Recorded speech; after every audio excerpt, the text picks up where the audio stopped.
형제들아, 사람이 만일 무슨 범죄한 일이 드러나거든 신령한 너희는 온유한 심령으로 그러한 자를 바로잡고 너 자신을 살펴보아 너도 시험을 받을까 두려워하라. 너희가 짐을 서로 지라. 그리하여 그리스도의 법을 성취하라. 만일 누가 아무것도 되지 못하고 된 줄로 생각하면 스스로 속임이라. 각각 자기의 일을 살피라. 그리하면 자랑할 것이 자기에게는 있어도 남에게는 있지 아니하리니 각각 자기의 짐을 질 것이라. 가르침을 받는 자는 말씀을 가르치는 자와 모든 좋은 것을 함께하라. 스스로 속이지 말라. 하나님은 업신여김을 받지 아니하시나니 사람이 무엇으로 심든지 그대로 거두리라. 자기의 육체를 위하여 심는 자는 육체로부터 썩어질 것을 거두고 성령을 위하여 심는 자는 성령으로부터 영생을 거두리라. 우리가 선을 행하되 낙심하지 말지니 포기하지 아니하면 때가 이름에 거두리라. 그러므로 우리는 기회 있는 대로 모든 이에게 착한 일을 하되 더욱 믿음의 가정들에게 할지니라. 기도하겠습니다. 하나님,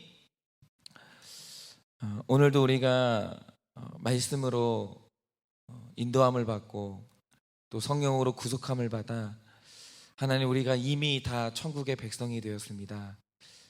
하나님, 이것은 단순히 우리의 소망이라거나 하나님 우리의 미래에 일어날 일이 아니라 바로 오늘 우리가 천국의 백성이 되었고 천국은 이미 우리 가운데 임하였습니다. 하나님, 그런데 우리가 혹시라도 오늘을 살면서 마치 내일의 희망이 없는 사람처럼, 나는 갈 곳이 없는 사람처럼, 마치 내 삶 가운데 천국이 없는 것처럼 하나님 그렇게 독하고 강팍하게 살고 있지 않습니까? 하나님 아버지, 이 시간에 이미 우리 안에 천국이 임하였고 우리에게 세상에 비교할 수 없는 소망이 있사오니 이미 천국의 백성답게 살아야 할 것인데 무엇이 천국의 백성답게 사는 삶인지 오늘 우리가 알기를 원하오니 주님 말씀하여 주시고 그 소망 가운데 살아가는 것이 무엇인지 이 땅 가운데 보여주는 우리 모든 그리스도인 될 수 있도록 주님께서 역사하여 주시옵소서. 오늘도 말씀 가운데 은혜 주실 줄 믿사오며 살아계신 예수님의 이름 받들어 기도드립니다. 아멘. 네, 최근에 그 한국 교회에 굉장히 이슈가 된 사건이 하나 있습니다. 그게 뭐냐면 발단은 이렇습니다. 정말 지금 한국에서 제일 유명한 교회입니다. 한국에서 누구나 이름만 대면 알만한 이 대형교회 부목사님이 설교를 하셨는데 설교를 하시던 중에 이 동성애에 관한 발언을 하셨어요. 그런데 지금 한국 사회에서 동성애 이슈는 가장 휘발성이 강한 이슈입니다. 굉장히 지금 뜨거운 이슈인데 이게 웬만하면 이게 강단에서 권위가 약한 부목사님은 지금 시점에서는 하시면 안 되는 주제예요. 근데 이 주제를 꺼내신 것 자체가 굉장히 좀 민감한 주제였는데 그 발언 중에 동성애 문제가 그렇게 뭐 중요한 이슈가 아니라거나 혹은 반동성애 운동을 하시는 분들을 조롱하시는 것 같은 이제 발언을 하셨어요. 그런데 제가 직접 그 설교를 들어보니까 명백하게 말실수를 하신 게 맞아요.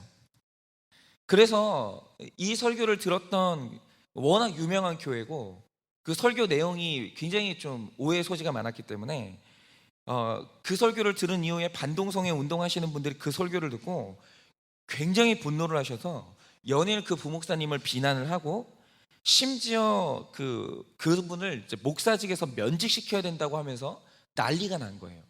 그리고 심지어 지금 그 교회는 굉장히 많은 수의 성도님들이 이탈한 걸로 제가 그렇게 알고 있습니다. 그런데 여기서 이제 중요한 게 뭐냐면 그 부목사님이 자기 설교에 대해서 비판하는 말씀을 들으셨어요. 굉장히 많은 일들이 일어났습니다. 그러면 그 소리를 듣고 그 다음에 그분이 보인 태도가 뭐냐? 내가 뭘 잘못했냐? 내가 했던 말은 그게 아니고 설교를 똑바로 들어봐라, 이렇게 말씀하지 않으셨고요. 정말로 괴로워하셨어요. 진심으로 괴로워하면서 2차례에 걸쳐서 사과를 하시고 자신의 발언이 명백히 실수가 맞다고 인정을 하시고, 그러나 자기가 했던 동성애에 대한 발언은 내가 동성애라는 죄를 가볍게 생각한다거나 반동성애 운동하시는 분들을 비하하려고 했던 내용은 아니다, 이렇게 말씀을 하셨는데 저도 들어보니까 표현에 잘못이 있었어요. 명백한 잘못이 있었지만 그러나 그분 의도는 정말로 그런 의도는 아니었어요. 이렇게 분명하게 실수를 했어요. 그러나 또 분명하게 자기 잘못을 회개하고 진심으로 2차례에 걸쳐서 사과를 했어요. 그러면 같은 믿는 사람들끼리, 여러분 우리는 같은 천국의 백성이거든요. 그러면 같은 믿는 사람끼리 여기서 나와야 되는 반응이 뭘까요? 여러분, 우리가 갈라디아서를 여기까지 쭉 보면서 우리가 다시 한번 세워야 될 기독교의 본질이 있어요. 그게 뭐냐면, 아무리 작은 죄라 할지라도 회개하지 않거나 인정하지 않으면 그것은 지옥에 간다 할지라도 할 말이 없는 죄예요. 왜요? 이 세상에 인간의 도덕법으로 작고 큰 죄를 구분해서 놨을 뿐이지 하나님 나라에서 작은 죄는 없기 때문이에요. 그러나 어떤 큰 죄라도 진심으로 회개하고 돌이키면 그 어떤 죄도 용서받지 못할 죄는 그리스도 안에서 없다라는 거예요. 없어요. 그런 죄는 없는 거예요. 그게 바로 십자가의 복음이고 바로 십자가의 소망인 거예요. 우리는 누구나 다 회개하고 돌이키면 용서받을 수 있고 용서해야 돼요. 그리스도인은 그게 법이에요. 그런데 그래서 교회와 성도라는 존재는 얼마든지 실수할 수 있어요. 그리고 얼마든지 싸울 수 있어요. 그럴 수 있어요. 여러분, 교회 천국 아닙니다. 우리가 이 땅 가운데서 죽고 하늘나라 가야 천국이지, 여러분 지상교회는 천국 아니에요. 그러므로 싸울 수 있고 실수할 수 있어요. 그런데 만약 교회 안에서 그가 이미 천국의 시민이 된 백성이라면 상대방이 회개하고 돌이켰다? 그럼 반드시 용서해야 되는 게 복음이에요. 반드시. 설령 더 높은 수준의 그리스도인이라면 그가 회개하지 않고 돌이키지 않는다 할지라도 내가 이미 그 사랑을 받았기 때문에, 내가 이미 그 용서를 받았기 때문에 그는 용서하고 돌이켜야 돼요. 그런데 제가 여기서 놀란 게 뭐냐면, 이 말실수를 하신 부목사님이 진심으로 아파하면서 진짜 회개를 했어요. 그리고 사과하면서 용서를 여러 차례 구했어요. 구했는데 상대방이 용서가 없는 거예요. 그런데 그 상대방이 그리스도인이에요. 이거는 있을 수가 없는 일이라고 하면서 끝까지 부목사님의 면직을 요구하는데, 여러분 면직이 뭔지 아십니까? 그냥 일평생 목사로는 살아갈 수 없도록 지위를 뺏어버리는 거예요. 그건 일종의 그 사람의 생명을 빼앗겠다는 거거든요. 이건 뭐 용서도 없고 아주 끝을 보겠다는 거예요. 아니, 이게 돌이키지 않았으면 저도 이해는 할 수 있어요.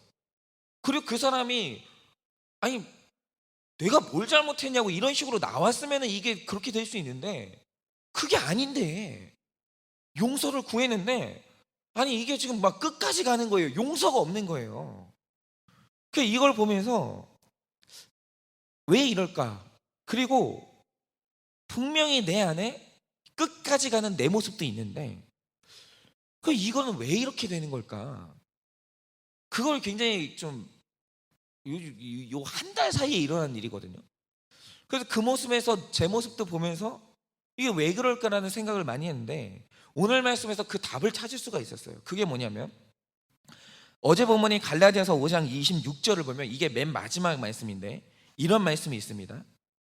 너희는 이미 천국의 백성 된 너희는 이제는 헛된 영광을 구하여 서로 노엽게 하거나 투기하지 말지니라, 이렇게 말씀하십니다.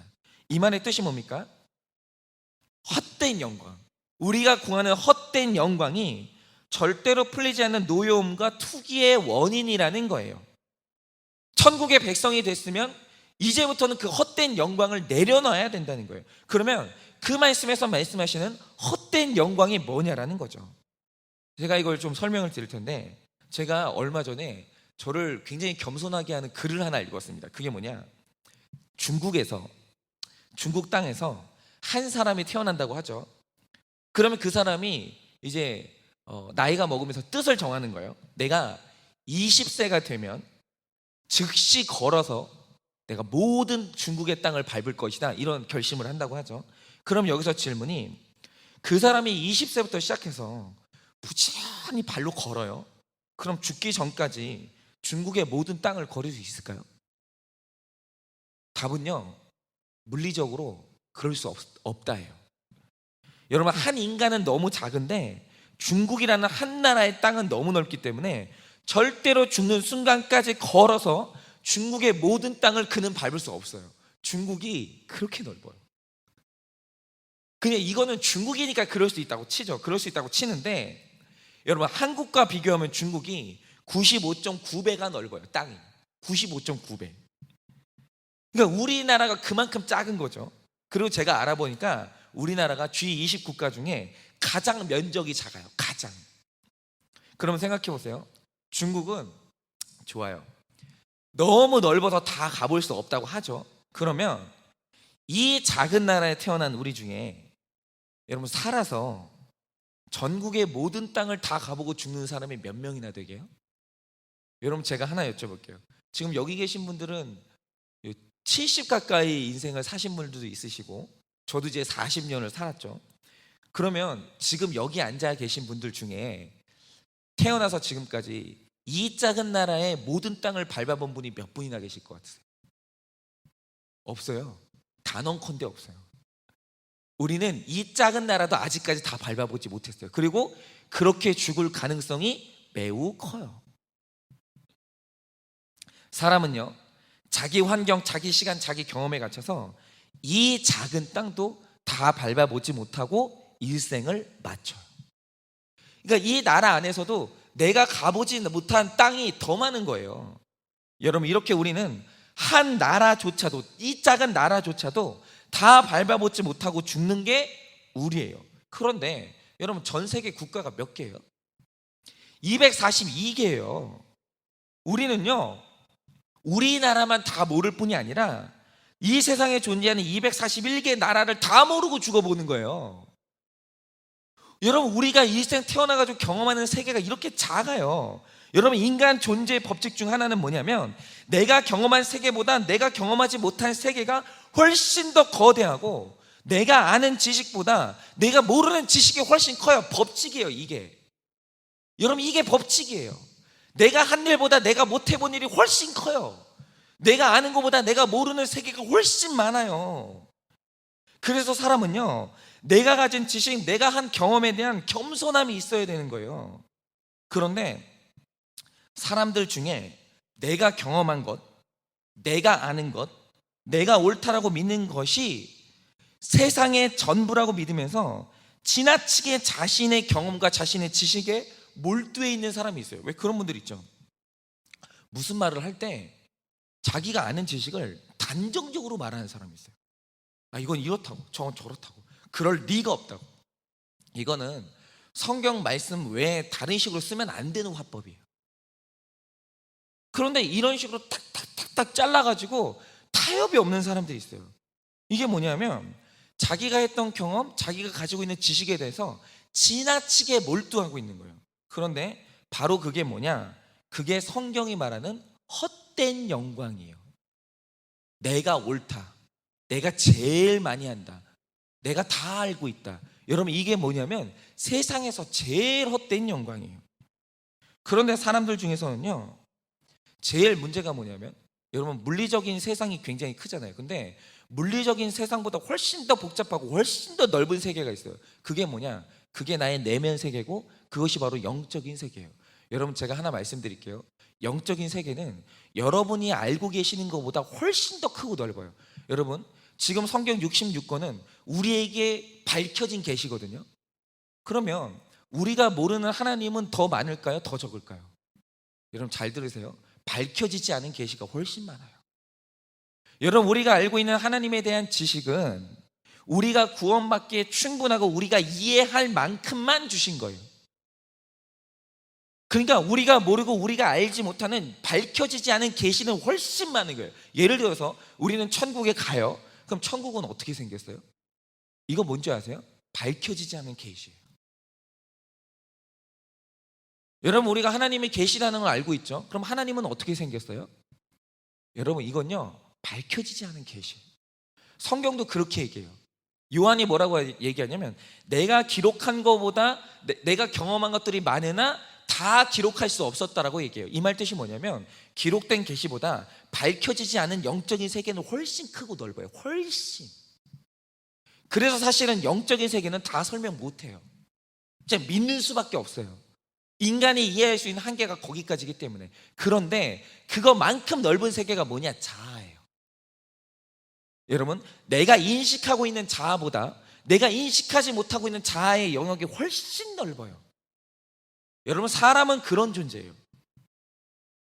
그런데 사람들 중에 굉장히 헛된 자기 의에 빠진 사람들이 있어요.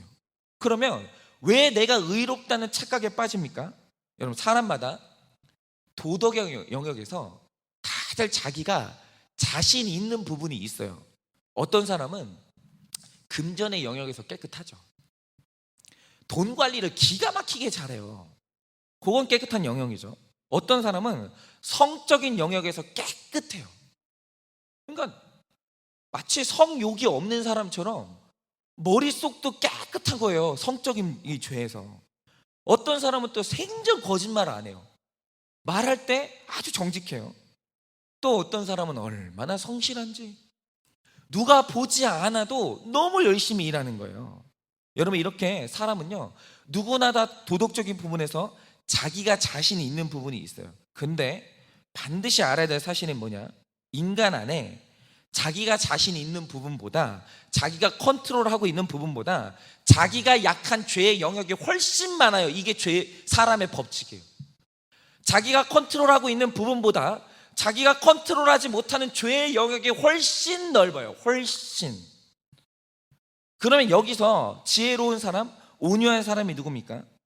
내가 잘 지키는 도덕적인 한 부분이 있지만 내가 도덕적이지 못하고 내가 컨트롤하지 못하는 죄의 영역이 훨씬 넓고 크다는 걸 아는 사람이 지혜로운 사람이고, 그 사람이 온유한 사람이에요. 여러분, 이 지식 있죠? 내가 지킬 수 있는 영역보다 지키지 못하는 영역이 많고, 내가 도덕적인 부분보다 도덕적이지 못한 부분이 훨씬 더 크다는 걸 아는 사람은 절대로 교만할 수 없어요. 여러분, 그리고 내가 약한 부분이 더 많다는 사실을 아는 사람은 절대로 율법에 의지하지 아니하고 십자가를 붙들게 되어 있어요. 나의 거대한 악을 아는 사람은. 그런데 세상에서 가장 독선적이고 고집스러운 사람이 누군지 아세요? 자기가 잘하는 그 한 가지 있죠. 한 가지. 그 한 가지를 붙들고 그게 전부라고 생각하는 사람은 그거 하나 붙들고 교만에 빠지고, 그거 하나 붙들고 남을 정죄하는 삶을 살게 되는 거예요. 그러니까 그런 사람 있죠. 내 성실한 부분이 있는데 그 성실한 게 너무 자랑스러운 거예요. 그 맨날 정죄하는 게 뭐냐? 내 성실함이 너무 자랑스러운 사람은 성실하지 못한 사람만 정죄해요. 그게 전부기 때문에. 여러분, 내가 성적으로 깨끗한 사람 있죠? 그거 하나에 몰두해 있는 사람은요, 늘 비판하는 게 뭔지 아세요? 성적인 문제만 비판해요. 왜? 내가 그거 자신 있기 때문에. 근데 이상한 게 뭔지 아세요? 다른 죄는 건드리지 않아요. 내 다른 죄는 보지 못하기 때문에. 이게 뭔지 아세요? 이게 헛된 영광이에요. 헛된 의. 여러분, 동성애 문제도 마찬가지입니다. 제가 주일날 오후 시간에, 이거는 자녀들도 다 듣게 해야 돼요. 동성애 특강에 대해서 좀 하게 될 텐데, 동성애 문제 심각합니다. 동성애 문제 심각한데 그 문제로 싸우시는 분들은 대단한 분들이에요. 맞아요. 그런데 내가 동성애와 싸운다는, 나는 동성애를 하지 않는다는 그 의로움 한 가지를 붙들고 이게 전부라고 생각하면서 내 안에 있는 수많은 연약함을 보지 못하면 자기처럼 반동성애 운동하지 않는 사람들이 용서가 안 되고, 동성애하는 인간들이 허용이 안 되는 거예요. 여러분, 하나 여쭤볼게요. 동성애하는 사람들이 교회 와야 돼요? 안 와야 돼요? 여러분, 동성애하는 사람이 우리 교회 왔어요. 우리가 그 사람 받아들여야 돼요? 안 받아들여야 돼요? 여러분, 교회를 와가지고 아니, 동성애가 뭐가 문제냐고, 아니 성경에 보니까 동성애하는 사람 있더라, 이러면 받아들일 수 없어요. 그건 받아들일 수 없는 거예요. 근데 내가 동성애 문제를 안고 그것 때문에 너무 아파하고 그 힘들어하고 이것 때문에 죄가 끊어지지 않는다고 해죠. 여러분, 그러면 우리가 그 사람 적극적으로 받아들여서 함께 아파야 돼요. 여러분, 동성애는 치유될 수 있어요. 동성애는 돌이킬 수 있어요. 동성애는 후천적인 문제예요. 절대 선천적인 영역 아니에요. 그런데 내가 동성애를 하지 않고 나는 이성애를 한다는 자기 의에 너무 몰두해 있잖아요. 그러면 동성애하는 사람이 더러워 보여요. 그게 용납이 안 돼요. 그게 뭐냐? 헛된 자기 의에 빠진 거예요. 그런데 여러분, 우리가 싸워야 될 문제는, 내 안의 문제는 동성애만 있는 게 아니에요. 여러분, 여러분이 이성애를 한다고 하죠. 여러분 완전한 사람입니까? 아니에요. 이성애 하나는 하나님이 나에게 은혜를 주신 거예요. 나머지 더 큰 문제를 놓고 싸워야 될 게 있는 거잖아요. 그런데 자기 의에 빠져요. 왜요? 동성애 문제가 세상의 전부인 거예요. 여러분, 그게 바로 헛된 영광이에요. 여러분, 세상에는 가정 문제도 있고 건강 문제도 있고 심각한 환경 오염의 문제도 있고 수많은 문제가 있는 거예요. 그래서 우리가 해야 될 일이 뭐냐? 서로의 짐을 나눠지고 서로가 함께 싸워주는 이 죄의 영역을 놓고 서로 격려하면 되는 거예요. 그런데 내가 하는 일이 가장 중요하고 내가 하는 일이 가장 의로운 일이 되면 내 일을 반대하는 사람은 용납이 안 되는 거예요. 여러분, 그 독선에서 빠져나오셔야 돼요. 그 헛된 자기 영광에서 빠져나오셔야 돼요. 여러분, 여러분이 지키고 있는 의보다 여러분이 지키지 못하는 의가 훨씬 커요. 여러분, 그걸 우리가 알아야 되는 거예요. 여러분, 저도 이런 문제가 있었는데, 제가 젊을 때, 지금부터 젊지만 제가 어릴 때 붙들고 있었던 헛된 영광이 뭐였는 줄 아세요? 저는 성경 66권을 한 글자도 오류가 없는 하나님의 정확무오한 말씀으로 믿는 신학을 공부했어요. 저는 그 신학을 공부했어요. 이거 보수 신학이에요. 이게 저의 의로움이었고, 저는 지금도 이 신학을 한 게 매우 자랑스러워요. 그래서 사실 보수 신학을 한 사람들은 성경 말씀을 전하는 설교를 할 때 거리낌이 없어요. 내 양심에 거리낌이 없기 때문에. 그런데 이게 저의 헛된 영광이었어요. 근데 성경 말씀 66권을 100% 믿는다는 게 저의 의가 되고 전부가 돼버리니까 그 다음부터 일어난 일이 뭐냐? 신학 중에서는 자유주의 신학이라는 게 있거든요. 이게 뭐냐면 성경 안에 있는 기적들 있죠. 오병이어나 아니면 병 고치시는 이런 기적들을 신화로 생각하는 기적, 그 신학이 있어요. 그러니까 성경 66권 중에서 다 믿을 게 아니라 거기서 신화적인 요소들은 제거하고 도덕적인 부분만 취해야 된다고 말하는 자유주의 신학이 있단 말이죠. 그런데 제가 제 신학에 몰두하고 그게 저의 의의가 돼버리니까 자유주의 신학한 사람들하고는 상종을 안 했어요. 그 인간들은 교계의 쓰레기라고 생각을 했어요. 그러니까 인간 취급을 안 하는 거예요. 그런데 제가 어느 날 깨닫게 된 사실이 뭔지 아세요? 제 죄를 봤어요. 어떤 죄를 봤냐면, 자, 그분들은 성경 안에서 못 믿을 구절이 있다는 신학을 배운 거예요. 그렇게 배워버린 거예요. 그러니까는 못 믿는다고 하죠. 그래서 못 믿는 거예요. 그런데 저는 성경 속에 한 글자도 오류가 없고 전부 하나님의 계시라고 배웠거든요. 저는 그렇게 배웠어요. 그러면 배웠으면 믿어야 될 거 아니에요. 그런데 제가 배운 건 그렇게 배웠는데 저는 그럼 그걸 다 믿고 살았을까요? 제 안에 말씀을 향한 의심이 요만큼도 없었을까요? 그게 아니더라는 거예요. 그분들은 그렇게 배워서 못 믿는다고 하죠. 그런데 저는 성경이 전부 하나님 말씀이라고 배웠거든요. 그런데 조금의 경제적인 어려움이 닥치면, 자, 하나님이 입히시고 먹이신다고, 무엇을 먹을까, 무엇을 마실까, 무엇을 입을까 염려하지 말라는 말씀이 안 믿어지는 거예요. 나는 그렇게 배웠는데 하나님 말씀이 다 진리라고 배워놓고 배운 나는 안 믿어지는 거예요. 그럼 하나 여쭤볼게요. 그렇게 못 배워서 못 믿는 사람하고 배웠는데 안 믿는 사람하고 누가 더 악한 사람이에요? 죄가 더 악한 사람이죠. 죄가 더 악한 사람 아니에요. 여러분, 사람은 이래서 되었다 함이 없는 거예요. 여러분, 이건 우리 교회의 국시예요. 사람은 되었다 함이 없는 거예요. 그런데 제가 되었다 함이 없는 제가 늘 있잖아요. 나는 다 됐다. 나는 다 됐기 때문에 저 인간들은 안 됐다. 이런 식으로 사람을 폄하하고 이런 식으로 사람을 정죄하고 다녔던 거예요. 여러분, 교회 다니는 사람 중에, 여러분 말씀을 믿는 사람 중에 되었다 한 사람은 없는 거예요. 우리는 다 되었다 하면 없는 인생인 거예요. 누가 되었어요? 누가 다 된 사람이에요? 여러분, 우리는 된 부분보다 안 된 부분이 더 많아요. 그럼 겸손해야 될 거 아니에요. 즉, 상대방의 모습에서 내 모습을 살펴보니 성경을 못 믿을 책으로 배워서 못 믿는 사람보다 믿을 만한 책이라고 배웠으면서 안 믿는 내가 더 악한 죄인이라는 게 깨달아지는 거예요. 그러니까 그때부터 입이 다물어지면서 상대방을 대하는 태도가 온유해지는 거예요. 여러분, 물론 성경 66권을 다 믿지 못하는 태도 버려야 돼요. 여러분, 그런 신학 가지고는 사실은 목회하면 안 돼요. 그거는 맞아요. 맞는데, 그러나 그분을 대하는 저의 태도가 온유해지는 거예요. 돌아왔으면 좋겠고, 말씀 66권을 다 믿었으면 좋겠고, 정말 그분들이 그 신학이 잘못됐다는 걸 알았으면 좋겠고, 그러나 그들의 모습 속에 내 모습도 있는 거예요. 여러분, 그래서 우리가 한번 오늘 이 아침에 생각을 해봤으면 좋겠어요. 여러분이 붙들고 있는 나의 헛된 영광이 뭡니까? 도대체 여러분이 지금 어떤 사람이 용납이 안 되고 이해가 안 되고 타협이 안 되고, 여러분 그 사람이 받아들여지지 않으면 여러분 안에 지금 과도하게 형성되어 있는 자기 헛된 의의가 있어요. 자기 영광이 있어요. 그래요. 여러분들 제가 봐도 여기 앉아 계신 분들 잘하시는 분들이 있어요. 여러분들이 잘하는 게 뭐예요? 일단 새벽 예배 잘하시잖아요. 그러니까 이런 분들이 있어요. 내가 새벽 예배 너무 잘하니까 새벽 예배 안 하는 인간들이 이해가 안 되는 거예요. 도대체 새벽 예배 안 하고 신앙생활 어떻게 한대?